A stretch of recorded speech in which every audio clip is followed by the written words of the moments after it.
बढ़ा दिया है। एसएसबी के डीआईजी मुन्ना सिंह ने खुद भारत और नेपाल सीमा सुनौली पर पहुंच करके सुरक्षा तैयारियों का जायजा लिया है। बीते दिनों देखा गया कि किस तरीके से नेपाल में आगजनी हिंसा प्रदर्शन लगातार देखने को मिली और उसके बाद से अब जिस तरीके से लगातार जो हम बता रहे थे कि स्थिति कुछ सामान्य हो रही है, लेकिन इस वक्त तो तमाम चालक हैं, वाहन चालक हैं जो भारत से मालवाहक वाहन लेकर के गए थे, वो फंसे हुए नजर आ रहे हैं और अब लगातार वो बॉर्डर पर पहुंच गए हैं। क्या कह रहे हैं उनसे बात करेंगे, जानने की कोशिश करेंगे। कब से आप लोग यहाँ पर फंसे हुए, क्या कहेंगे? 10 दिन हो गए ना, पैसे कुछ भी नहीं है, ना तो नहाने धोने को पानी है, ना खाने को राशन नहीं, कुछ साधन यहाँ नहीं है, कोई साधन नहीं मिल रहा हम लोग का। हम लोग बहुत कष्ट हो रहा है नेपाल में। कब से फंसे हुए? लमसम 10-12 दिन से हम लोग यहाँ पे है भैया। कोई साधन नहीं मिल रहा है, न पानी है, न खाने का व्यवस्था है। मतलब हम लोग इतना परेशान हो चुके हैं जब आपको क्या बोले भैया। क्या की गाड़ी है, दवाई भी है, ग्लूकोज भी है, टमाटर भी है, आलू भी है, सब्जी भी है, फटकुलूट भी है, सब खराब। ये तमाम वो लोग हैं जो अलग अलग वाहनों को लेकर के पहुंचे हुए थे और तमाम यहाँ पर जो चालक हैं उनसे बात कर रहे हैं कि कब से वो यहाँ पर फंसे हुए हैं और क्या उनकी मांगे। कब से आप लोग यहाँ पे फंसे हुए हैं? क्या यहाँ पे सर हमें 1 हफ्ता तो हो गया, कुछ भाइयों को ज्यादा भी हो गया है।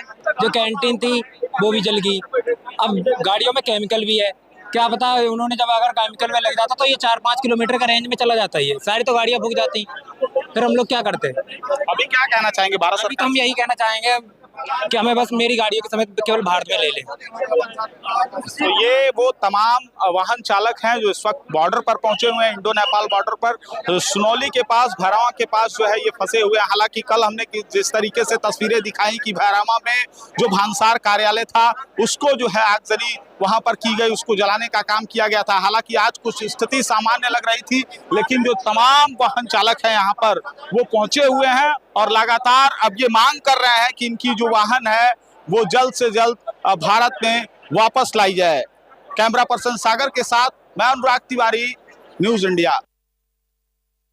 बीते 3 दिनों की अगर हम बात करें तो जिस तरीके से 26 सोशल साइट्स बंद हुए और उसके बाद से लगातार जो प्रदर्शन है वो पूरे नेपाल में देखने को मिला, जगह जगह पर हिंसा देखने को मिली और आगजनी भी देखने को मिली है। हालांकि अब धीरे धीरे स्थिति सामान्य हो रही है। इस वक्त ग्राउंड जीरो पर न्यूज़ इंडिया की टीम मौजूद है।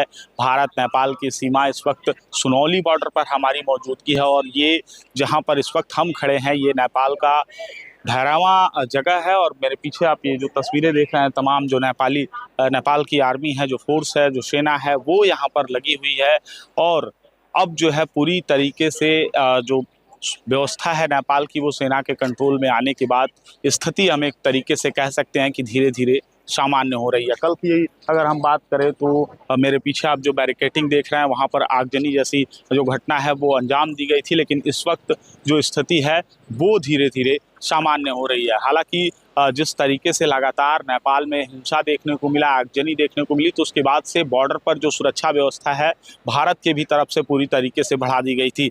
इस तरफ की ये तस्वीरें हैं जहां पर जो एसएसबी के जवान हैं, जो पुलिस यूपी पुलिस है वो पूरी तरीके से तैनात कर दी गई थी और चेकिंग जो है वो बढ़ा दी गई है। हालांकि अब धीरे धीरे कुछ जो भारतीय फंसे हुए थे उनको धीरे धीरे अब कहीं ना कहीं जो निकालने का काम है वो शुरू कर दिया गया है।